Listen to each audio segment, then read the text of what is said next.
बहू, मेरा एटीएम मुझे लौटा दो। आज कितनी तारीख हो गई, अभी तक पेंशन नहीं आई मेरी। मालती जी खुद से बातें करते हुए दीवार पर लगे कैलेंडर को उंगलियों से छूकर देखते हुए बोली, कैलेंडर देखने से पेंशन नहीं आ जाएगी माँ जी। वैसे पेंशन का क्यों इंतज़ार हो रहा है? अभी तो दवाई भी खत्म नहीं हुई होगी आपकी, और आपको पिछले महीने ही तो 500 रुपये दिए थे। क्या किया आपने उतने रुपयों का? गोलगप्पा खा लिया क्या? मालती जी की बहू रचना ने आंखें तरेर कर बोला, अरे नहीं बहुरिया, आजकल घुटने में दर्द ज़्यादा हो रही, इसलिए एक बार मालिश करने वाली को बुला लिया था और मालिश के तेल की नई बोतल भी बाजार से मंगा ली। उसके बाद के बचे कुछ पैसे से पीहू 8 वर्षीय पोती को चिप्स खरीद दी थी। अब कुछ पैसे नहीं बचे। एक बार पेंशन आ जाए तो मालिश वाली को फिर बुला लूँ, बड़ा आराम होता है। मालती जी ने सफाई दी। बस रहने दीजिए माँ जी, इसी फिजूल खर्ची की वजह से आपका एटीएम अब मेरे पास है। अभी छोड़िए इन बातों को, रात हो रही है, मुझे सोना भी है। आपका क्या, कितनी भी देर में सोएंगी तो कौन सा मेरी तरह सुबह जागना है? आराम से जब मर्जी तब सो जाओ और बना बनाया खाना खाओ। मुंह बिचकाते हुए रचना ने बोला और एक थाली में रोटी लेकर मालती जी के आगे रख दी। मालती जी ने देखा थाली में मुड़ी हुई रोटी है और उसके ऊपर दूध डाल दिया गया है। दूध इतना कम है कि वह घी के समान प्रतीत हो रहा है। मालती जी की आंखें भर आई। थोड़ी देर पहले बैंगन की भाजी बनने की खुशबू आ रही थी, पर बहू ने उन्हें यह खाने को दिया है। बचत के नाम पर उनके हिस्से की सब्जी बचाती है।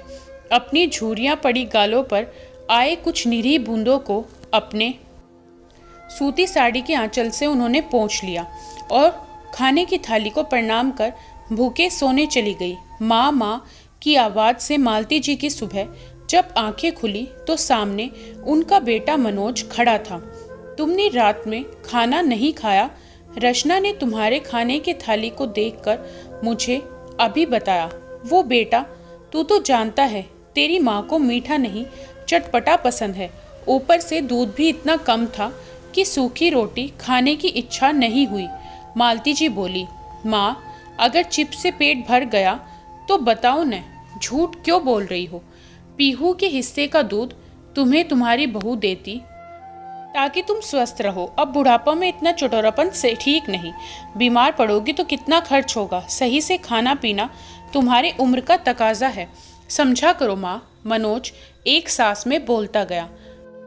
मालती जी चुप रही। बहू की शिकायत करना उन्हें अपने आदर्श के खिलाफ लगा। पीहू के हाथों से प्यार से एक चिप्स खाया था उन्होंने। कैसे बहू ने अपनी नाकारी को उल्टे इनके पलड़े में डाल दिया था। कौन सुबह सुबह बेटा को बताए कि उसकी पत्नी उसकी माँ को सही ढंग से खाना भी नहीं परोसती। वैसे बेटे को बताकर भी क्या है, उसे खुद समझना चाहिए माँ के दर्द को। फैक्ट्री में डबल शिफ्ट काम करके उसकी भी मति भ्रष्ट हो गई है। बहू से प्यार से उनके बारे में जो भी बता देती है वही बातें उसे सही लगती हैं। अगर ऐसा ना हुआ होता तो खाना न खाने की वजह से पहले वह उनसे उनकी तबीयत के लिए पूछता। देखो माँ, रचना ने कितनी समझदारी से घर संभाल रखा है। याद है तुम्हें, पहले हर महीने के आखिरी सप्ताह तक तुम्हारी पेंशन और मेरी सैलरी खत्म हो जाती थी। जब तुम्हारी पेंशन बंद हो गई थी तो हमारे पास कोई बचत नहीं था, और अब देखो हर महीने बचत हो रही है। तुम ही कहती हो ना कि मेरे जाने के बाद मेरा श्राद्ध क्रम धूमधाम से करना, तो उसी बचत से तेरा श्राद्ध क्रम धूमधाम से कर देंगे। मालती जी चुपचाप नम आंखों से अपने बेटे को देखती रही। मनोज थोड़ी देर में तैयार होकर फैक्ट्री चला गया। पोती पीहू भी स्कूल जा चुकी थी।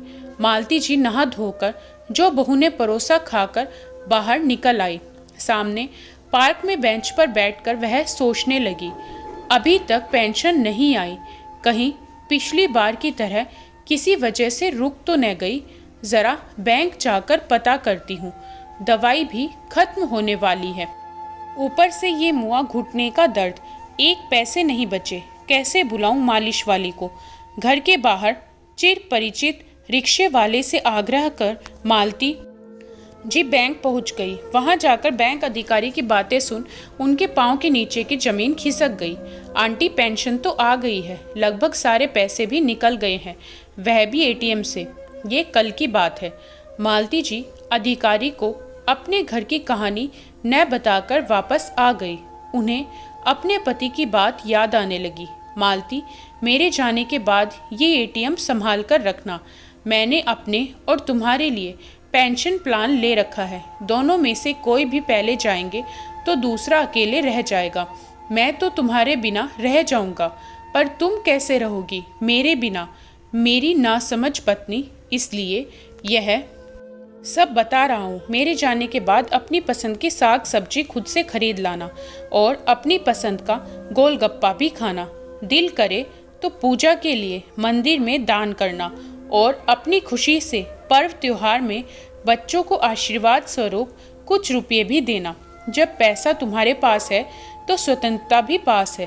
पेंशन के पैसे ज़्यादा नहीं होंगे, पर इतने ज़रूर होंगे जितने से हर छोटी बड़ी चीज़ के लिए तुझे बच्चों के आगे हाथ नहीं फैलाना होगा। एक बात और याद रखना, अपने आप को उम्र का हवाला देकर निराश न होना। अपनी आंखें खुली रखना और अपने फैसले खुद लेना। कितना सही कहा था उन्होंने। उस समय उनकी बातों से कितना नाराज हो गई थी मालती जी। 2 दिनों तक उनसे बोली नहीं थी, क्योंकि मालती जी को उनसे पहले जाना था इस दुनिया से। लेकिन भगवान की कुछ और मर्जी थी। पति के जाने के बाद उनकी कही हर बात मालती जी अमल करने लगी। जिंदगी पटरी पर थी, लेकिन इसी क्रम में एक बार जीवन प्रमाण पत्र बैंक में समय पर न देने की वजह से पेंशन नहीं आ पाई।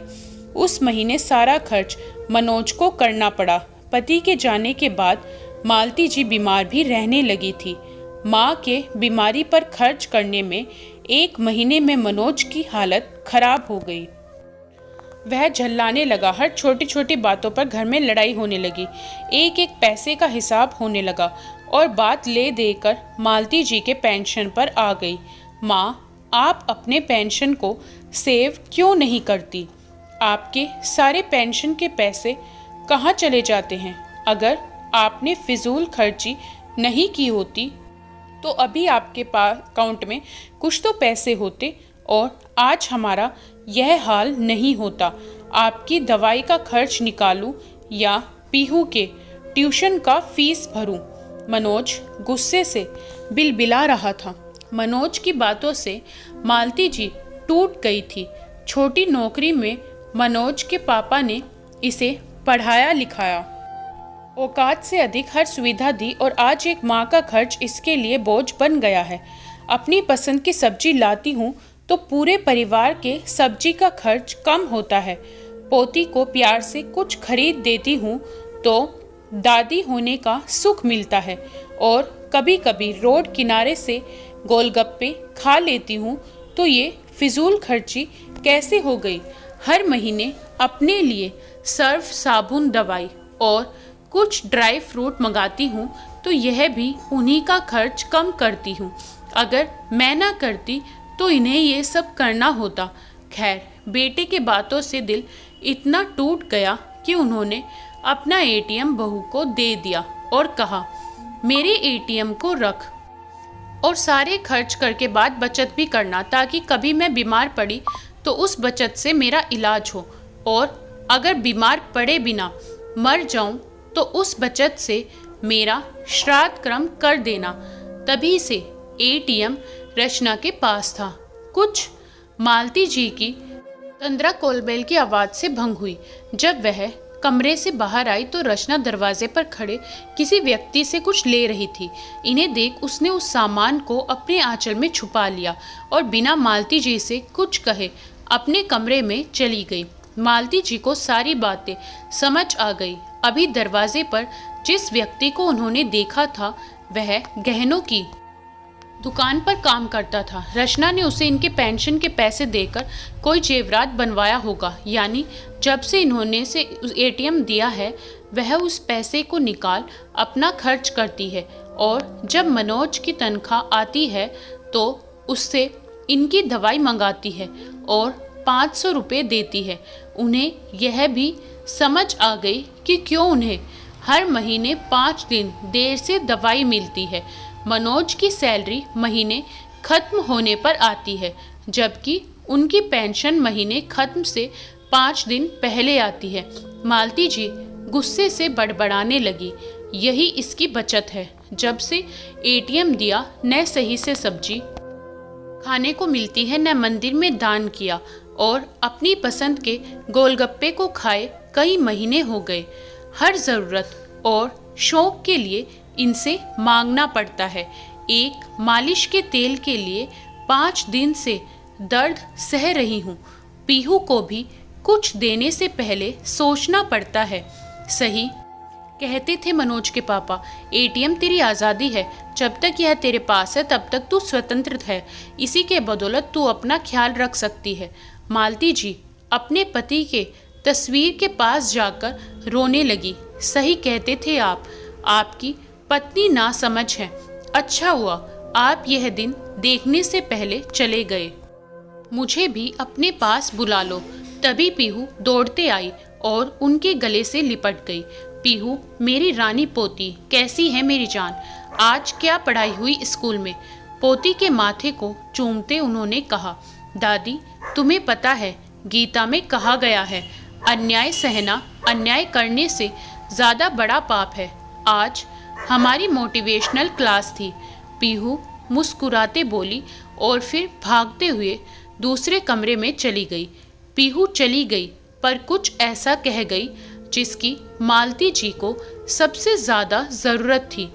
कुछ सोच समझकर उन्होंने अपने शक को यथार्थ में बदलने के लिए फ़ोन घुमाया और जोरी से बात कर सारा माजरा समझ गई। तभी रचना कमरे से बाहर निकली और उनसे नज़रें छुपाकर रसोई में जाने लगी।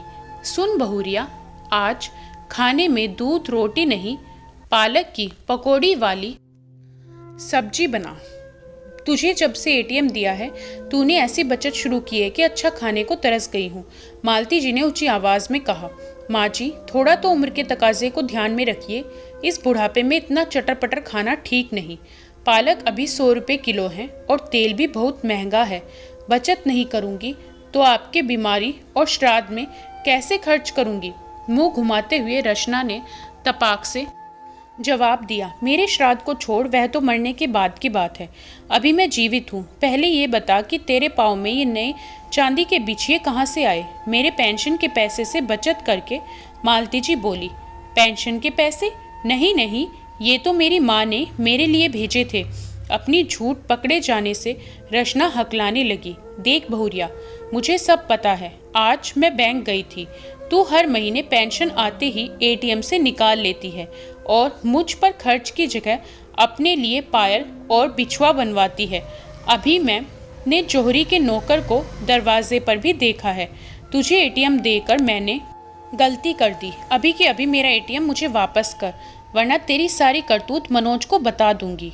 और आज के बाद अगर इस तरह की हरकत की तो मुझसे बुरा कोई नहीं होगा। इस बार मैं तुझे सुधरने का मौका देती हूँ। मालती जी ने सीधे शब्दों में उसे समझा दिया। उनकी बातें सुनते ही रचना उनके पैरों पर गिर पड़ी। माँ जी मुझे माफ़ कर दीजिए। मनोज को यह सब नहीं बताइएगा। मुझे लालच आ गया था। मैं अभी आपका एटीएम आपको वापस कर देती हूँ। एटीएम लेकर मालती जी वहाँ से अपने कमरे में गई और अपने पति के फोटो के नीचे रखे तख्ते पर उसे रख दिया और तस्वीर से बोली, बहू की कोई बात मनोज को बताना नहीं चाहती। वह बेचारा थका मांदा घर आता है।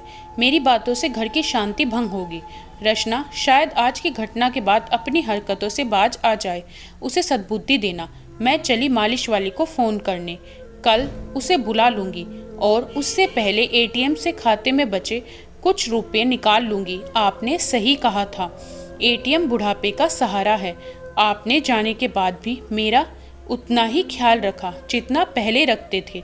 मालती जी को महसूस हुआ कि उनके पति तस्वीर में नहीं, उनके साथ उनके बगल में खड़े मुस्कुरा रहे हैं। दोस्तों, यह बात बिल्कुल सही है कि उम्र के तकाजे के अनुसार हमें ढलना चाहिए, लेकिन इसका मतलब यह नहीं कि जिंदगी में निराशा को चुन लिया जाए। मालती जी ने अपनी आंखें खुली रखी। और अपने जीवन में उल्लास को महत्व दिया। एक उम्र के बाद हमें कुछ चीज़ों से रिटायरमेंट तो लेनी चाहिए, पर अपनी शर्तों पर। मालती जी के पति के बातों से आप कितना सहमत हैं कि बुढ़ापे में आर्थिक स्वतंत्रता और मानसिक स्वतंत्रता फैसला लेना ज़्यादा ज़रूरी है? ज़रूर बताएं। दोस्तों, आपको कहानी कैसी लगी कमेंट करके बताएं। वीडियो को लाइक करें, शेयर करें और हमारे चैनल पर नए हो तो सब्सक्राइब करना ना भूलें।